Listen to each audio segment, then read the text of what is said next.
When Melissa was 14 years old, her father sold her to a crank cook named Possum for 2 pounds of crystal meth and a broken-down Trans Am.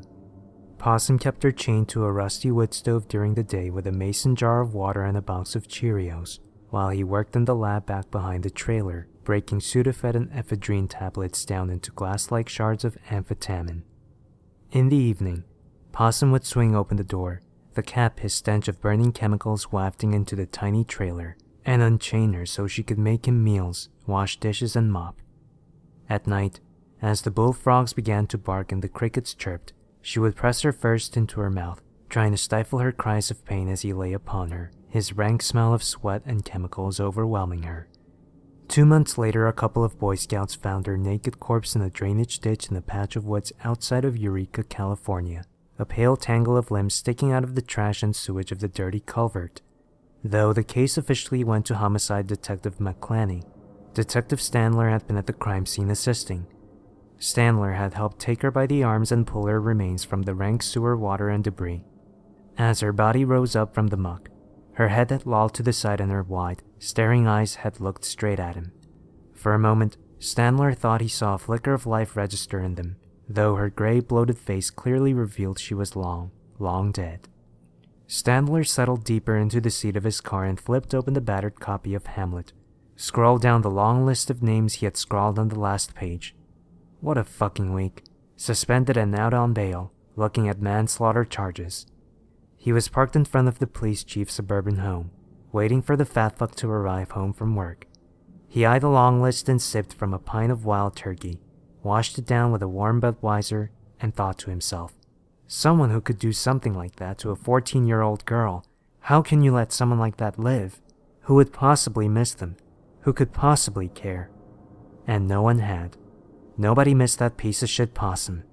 2 weeks paid administrative leave was all Standler had received after he emptied his service revolver into the sick degenerate's face. It had been a big bust. The lab, kilos of meth, and an arsenal of weapons.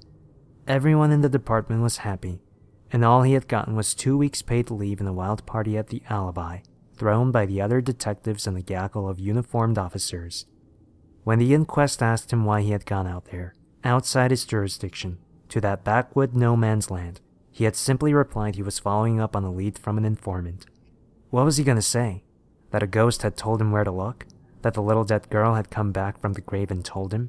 That in the dark pre-dawn hours, that twilight time between sick, drunk, and excruciatingly hungover, he would awake, lacquered in sweat, his wife snoring loudly beside him, the room spinning, his heart threatening to break free from his chest, and there she would be, a frail little girl at the foot of his bed, her stick-figure limbs draped in a white nightie, its hemline stained in dark crimson streaks?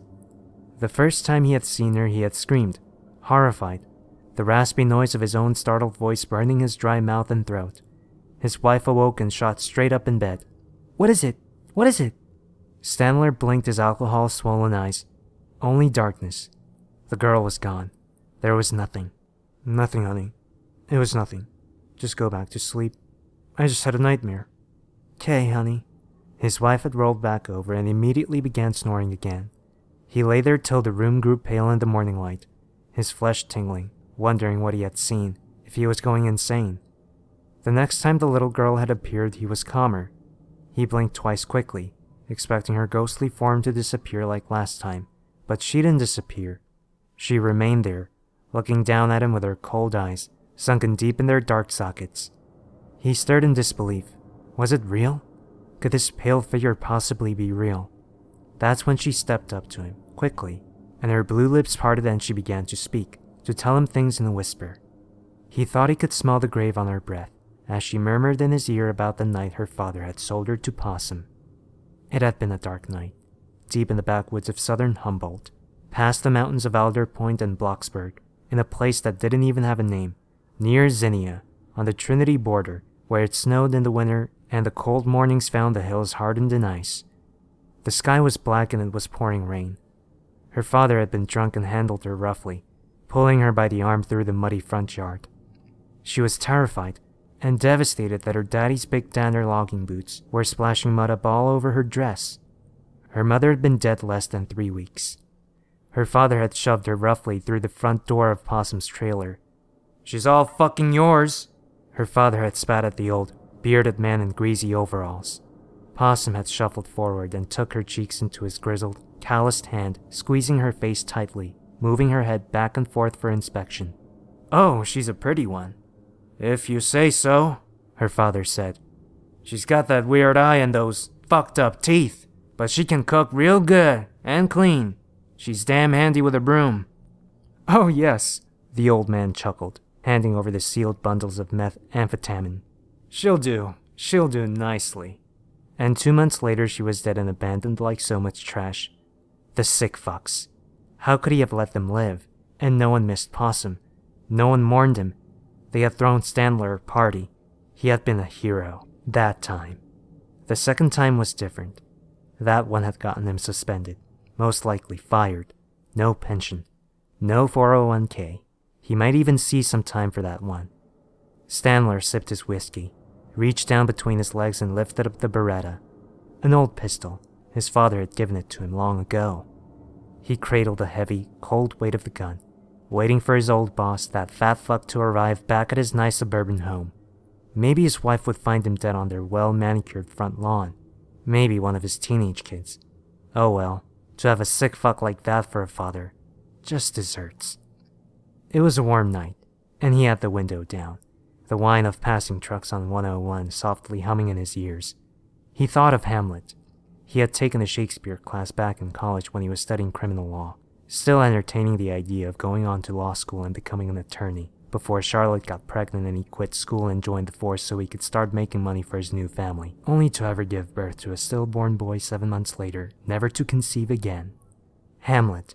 That tale of the haunted Danish prince had always stuck with him. Standing atop the castle parapet, the ghost of his father crying out for him to avenge his savage murder. Ghost. My hour has almost come when I to sulphurous and tormenting flames must render up myself. Standler always wondered, was Hamlet insane? But no. That would mean they were all insane. Horatio, Marcellus, Bernardo, they had all seen it. They couldn't all be insane. It had to be true. The ghost had to be real. The second time the little girl told Standler to kill, things hadn't worked out like they had with Possum. My father, she had whispered. Kill him. And how couldn't he? Anyone would do something as sick as sell their own daughter surely deserved to die. She described his car, where he would be, the pound of meth Standler would find in the trunk, the Glock he always kept under his seat. Standler had waited at the Red Lion Hotel on Broadway right where the little girl had told him to, and just like clockwork the car had rolled right into the parking lot. Standler had been amused at the look of surprise on the man's face when he strolled up with his .38 leveled right at eye level, squeezing a round off before the jerk even had a chance to utter a word. But there was no meth in the trunk, no gun under the seat, and it ended up it wasn't her father at all. At least that's what the investigators said. They claimed it was just some businessman from Santa Rosa. But when Melissa appeared before him the next night, shimmering and ghastly in the moonlight, she told him no. It had been her father. They were lying. All of them. Lying liars. The little girl had whispered to him with her pale blue lips and her graveyard breath. They had tried to hide it. It was a conspiracy and they had fired him because the police chief was in on it. That's why the police chief was next. He had to go. That's why Standler sat in his car outside his house, a pistol cradled in his hands. He had to kill his old boss, off that meth-dealing, slave-keeping, degenerate son of a bitch. And there were more. There were many of them, the frail ghost had murmured. His wife was one of them. She had made a list. She was a cheating meth whore, fucking the whole department for a crank. The little girl had told him all about it, late at night, moments before the morning, when the earth swelled silent and cold and his heart beat so it threatened to leave his chest. Yes, there were many of them. A whole list. And it was a long list.